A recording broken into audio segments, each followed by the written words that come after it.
हम देखने वाले हैं केंद्रीकरण और विकेंद्रीकरण पर चर्चा करने वाले। केंद्रीकरण यानी सेंट्रलाइजेशन और विकेंद्रीकरण डिसेंट्रलाइजेशन का अर्थ क्या होता है, इसकी संगठन में क्या ज़रूरत है, संगठन के रूप में इसकी क्या परिभाषा है, इसकी क्या गुण है, क्या इसके दोष हैं, क्या क्या मेरिट क्या डिमेरिट है, इन सबको हम देखेंगे।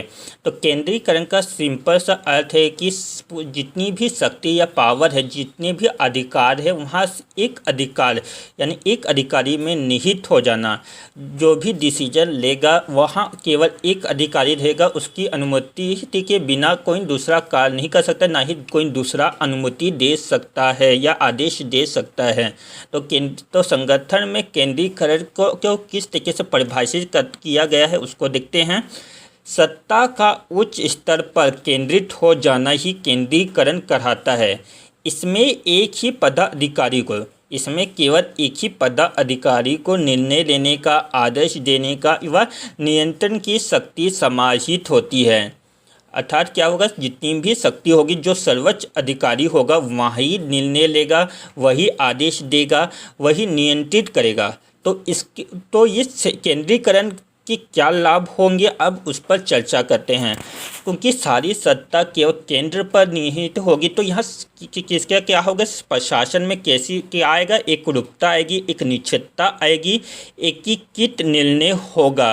और कैसा निर्णय होगा, प्रभावित निर्णय होगा। प्रभावित यानी त्वरित निर्णय होगा, जो केंद्रीय सत्ता कहेगी वही अंतिम निर्णय होगा।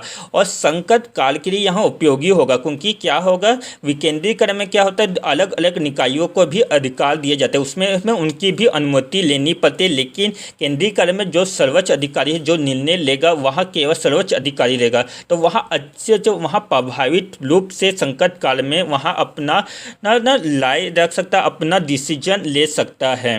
तथा काल की दोहराव पर रोक रखती है, प्रभावी समन्वय होता है, शक्तियों का गतियों का दुरुपयोग पर रोक लगती है। ठीक है, जो अधीनस्थ जो अधिकारी जो दुरुपयोग करेंगे, क्योंकि इसमें सारी सत्ता तो सर्वोच्च अधिकारी को, सर्वोच्च पदाधिकारी को है, तो और जो इसके अधीनस्थ है उन पर का कोई अधिकारी है, तो इससे क्या होगी, शक्तियों का जो दुरुपयोग होगा उस पर रोक लगेगी।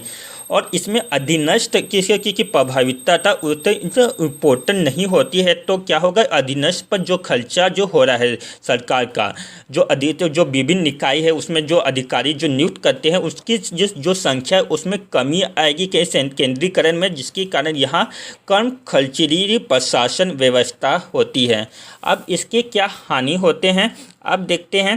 क्योंकि इसमें अधीनस्थों को इम्पोर्टेंट नहीं दिया जाता, महत्व नहीं दिया जाता, तो अधीनस्थों का विकास नहीं होगा, उसकी उपेक्षा की जाएगी, स्थानीय निकायों की उपेक्षा की जाएगी। ठीक है, अधीनस्थों की निर्णय क्षमता भी प्रभावित होगी, जिसके कारण निर्णय लेने पर, क्योंकि अधीनस्थ जो होंगे वहाँ अपने सर्वोच्च अधिकारी को कोई सलाह मशवरा नहीं दे सकते, वहाँ केवल सर्वोच्च अधिकारी के पास यहाँ जो अधिकार होगा कि वहाँ अपना निर्णय ले। तो जिसके निर्णय में क्या हो सकता है, त्रुटि की संभावना हो सकती है। और जिसके कारण अगर त्रुटि है और दूसरे की बातों को वहाँ सुन रहा नहीं, अपने अधीनस्थों की बात को नहीं सुना है, तो यानी कि उसकी प्रवृत्ति कैसे होगी, तानाशाही प्रवृत्ति होगी। और यानी तानाशाही प्रवृत्ति है तो प्रशासन कैसा होगा, लचीला होगा कि कठोर होगा, कठोर होगा। तो इसके डिमेरिट क्या होगी, तानाशाही प्रवृत्ति होगी, प्रशासन में कठोरता आएगी, निर्णय में त्रुटि की संभावना होगी, लाल फीताशाही में वृद्धि होगी, कालों में विलंब हो सकता है। कालों में विलंब कैसे हो सकता है, अगर केंद्रीय सत्ता तक के ऊपर डिपेंड करता है। केंद्रीय अगर सत्ता ठीक हुई तो कार्यों में अत्यधिक तेजी आएगी, और अगर वहाँ निरंकुश हुई तो काल में अनावश्यक विलंब भी हो सकता है। स्थानीय शासन की उपेक्षा होगी, स्थानीय निकायों की उपेक्षा होगी, प्रत्यायोजन का सिद्धांत न्यूनतम प्रयोग होगा। प्रत्यायोजन का सिद्धांत न्यूनतम प्रयोग होगा। प्रत्यायोजन पर जब हम पढ़ेंगे तो मैं उसमें बताऊंगा कि प्रत्यायोजन क्या होता है और यहाँ कैसी व्यवस्था होगी, लोकतांत्रिक होगी कि अलोकतांत्रिक होगी, अलोकतांत्रिक व्यवस्था होगी। अब देखते हैं कि विकेंद्रीकरण क्या होता है, यानी डिसेंट्रलाइजेशन क्या होता है। इसका सिंपल सा अर्थ है कि जो अपने अधीनस्थ जितने भी निकाय है उनको भी अधिकार देना, उनको भी इम्पोर्टेंस देना। तो संगठन में अहम में विकेंद्रीकरण को कैसे परिभाषित कर सकते हैं हम, उच्च उच्च स्तर से निम्न स्तर की ओर, उच्च स्तर से निम्न स्तर की ओर सत्ता या शक्ति या निर्णय लेने की शक्ति का हस्तांतरण की प्रक्रिया ही विकेंद्रीकरण कहलाती है। क्या कहा? उच्च स्तर से निम्न स्तर की ओर सत्ता के हस्तांतरण की प्रक्रिया विकेंद्रीकरण कहलाती है। इसमें निर्णय लेने का जो अधिकार है विभिन्न स्तरों में विभिन्न निकायों जो इसके अधीनस्थ निकाय है उनको सौंपा जाता है। तो इस प्रक्रिया से क्या होगी, जो अधीनस्थ निकाय है उनकी की जो प्रभावशीलता है उसमें वृद्धि होगी, उनकी भूमिका में इम्पोर्टेंट आएगा, यानी महत्व बढ़ेगा उनका अधीनस्थ निकायों का। तो अब इसके विकेंद्रीकरण के लाभ देखते हैं, क्योंकि इसका पहला तो लाभ इसी से है कि जो अधीनस्थ है उनको भी इम्पोर्टेंट दिया जा रहा है, उनको भी महत्व दिया जा रहा है। तो जो अधीनस्थ निकाय है तो उनकी जो कार्य कुशलता, जो उनका डेवलपमेंट होगा वहाँ वृद्धि होगी, अधीनस्थों की कार्य कुशलता में वृद्धि होगी, प्रशासन जिसके कारण प्रशासन में कार्य कुशलता में वृद्धि होगी, अधीनस्थों की कार्य कुशलता में वृद्धि होगी तो उससे डायरेक्ट क्या होगा, प्रशासन यानी संगठन की जो कार्य कुशलता है उसमें वृद्धि होगी। और अधीनस्थों को भी इम्पोर्टेंट दिया जा रहा है, उनको क्या निर्णय का महत्व दिया जा रहा है। तो इससे तो प्रशासन कैसा होगा, लचीला होगा कि कठोर। तो प्रशासन अधीनस्थों को भी इम्पोर्टेंट दिया जा रहा है। तो इसका अर्थ हुआ कि वहाँ पर यानी संगठन में एक लचीलापन है, जिसके लचीलापन है। अब प्रशासन में लचीलापन होने के कारण जो अधीनस्थ निकाय है, जो अधीनस्थ व्यक्ति होंगे वहाँ अपने उच्च अधिकारी को सलाह मशवरा आसानी से कर सकते हैं, जिसके कारण प्रशासन में नए प्रयोग करना क्या होगा, संभव होगा। जिसके और क्या अधीनस्थ अब जो कार्य का विभाजन हो गया, क्योंकि अधीनस्थ निकायों को भी कुछ कार्य सौंप दिया गया क्या, जिसके कारण जो सर्वोच्च अधिकारी है उसमें की कार्य का जो बोझ था उसमें कमी आई। तो मुख्यालय के कार्यभार में क्या आएगी, कमी होगी, जिसका ये एक मेरिट हुआ।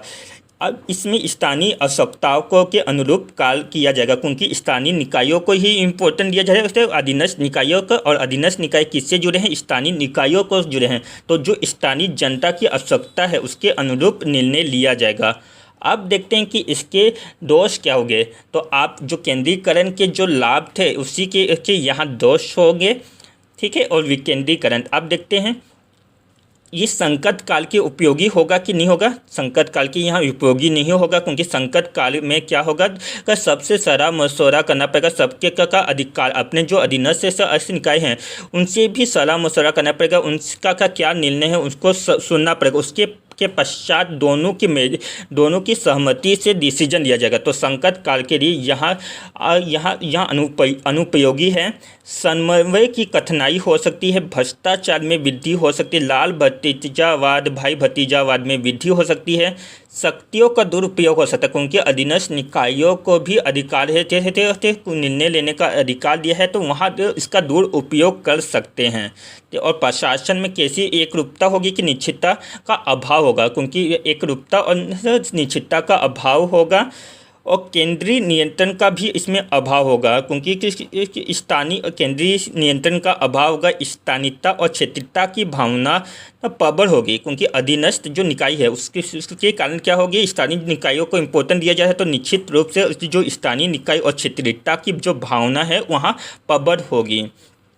अब इसी से आगे वाले 3-4 लेक्चर जो हैं इसी के सिद्धांत पर केंद्रीकरण और विकेंद्रीकरण पर ही आधारित होंगे, तो उनको हम नेक्स्ट क्लास में देखेंगे कि जैसे हम एकात्मक शासन, संघात्मक शासन, संसदात्मक शासन, लोकतांत्रिक और तानाशाही, ये सब जो लेक्चर आने वाले हैं वहाँ कहीं ना कहीं इसी टॉपिक से रिलेटेड है, केंद्रीकरण और विकेंद्रीकरण।